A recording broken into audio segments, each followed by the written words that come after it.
কুষ্টিয়া সরকারি কলেজ মাঠে কর্মী সম্মেলনের আয়োজন করে জেলা জামায়াতে ইসলাম। জেলার এই কর্মী সম্মেলনে অনুষ্ঠানে জামায়াতে ইসলামের আমির ডাক্তার শফিকুর রহমান বলেন, জুলাই বিপ্লবের পর শেখ হাসিনা সহ আওয়ামী লীগ নেতারা পালিয়ে গেলেও এখনো বৈষম্যহীন বাংলাদেশ গঠন হয়নি। যেই সমাজে চাঁদাবাজি থাকবে না, যেই সমাজে ঘুষখোর থাকবে না, যেই সমাজে দখল বাণিজ্য চলবে না, যেই সমাজে মানুষে মানুষে কোনো বৈষম্য হবে না, যেই সমাজে ধর্মে ধর্মে কোনো বৈষম্য হবে না, এমন একটা দেশকে আপনারা চান? সেই মানবিক বাংলাদেশ চান?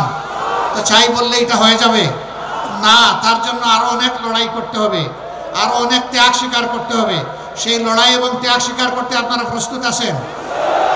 ময়মনসিংহের মুক্তাগাছার আর.কে সরকারি মডেল উচ্চ বিদ্যালয় মাঠে কর্মী সম্মেলনে জামায়াতের সেক্রেটারি জেনারেল মিয়া মোহাম্মদ গোলাম পরোয়ার বলেন, ছাত্র জনতার আন্দোলনে দেশের অভ্যন্তরে ব্যর্থ হয়ে বিদেশের মাটিতে বসে ষড়যন্ত্র করছে ফ্যাসিবাদীরা।